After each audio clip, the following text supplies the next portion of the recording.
नाज़िन मांझंद वेझो ॻोठ सिंघार होस में पुलिस चढ़ाई खिलाफ ॻोठाणा सरापा एहतजाज बणियल आहिनि। इन हवाले सां ॾिसूं था मांझंद मां यूसुफ उमराणी जी ही रिपोर्ट। छाकि हिकिड़े माण्हू जी सॼी ॻोठ खे अर्गमाल बणाइबो आहे। 3 ॾींहंनि खां असीं कर्फ्यू जी हालत में हुआसीं।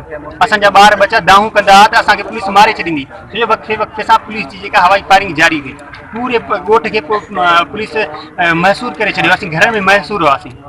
असांखे चंद घंटा कलाक पहिरियां असांखे आज़ादी मिली आहे। हाणे मीडिया पहुते सभु कुझु हाणे जेको आहे सो सॼो कवरेज हली पे, पर जेका उन जॻह ते कंहिंखे वञणु कोन पियो ॾिनो वियो। हाणे मीडिया पहुती आहे, सभु कुझु सभु अचनि पिया। पहिरीं असां महसूर हुआसीं, ॿारनि जूं दाहूं हुयूं, असांजो पाणी ख़तमु थी वियो, पाणी जा टैंकर रोके छॾिया, पुलिस त ॻोठ में दाख़िल न थियनि।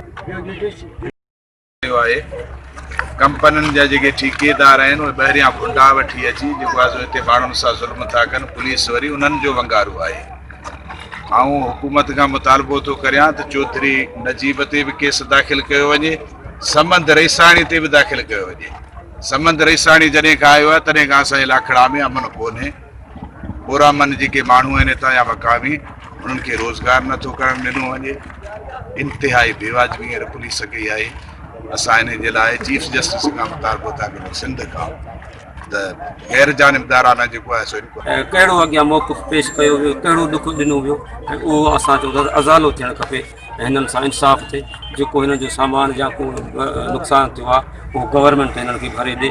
ऐं इहो असांजो सुठियूं ज़मीनूं अदरा मिटी कढियो, कोयलो कढियो, उन्हनि जूं ज़मीनूं ख़राबु करे पछाड़ी पघारुनि खां जवाबु ॾियो।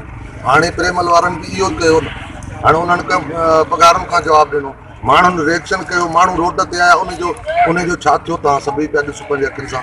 अहिड़ो ज़ुल्म कंहिं भेणा के गैर मुल्क जे कंहिं हद में टिकी वञिजे, उते को ॿी का फ़ौज वञी ॿिए पासे पए, ईअं न थींदो आहे। ईअं उहो कंदो आहे जहिड़ो ही 5 माण्हुनि सां रोड ते एसपी अमजद शेख इहो कयो आहे।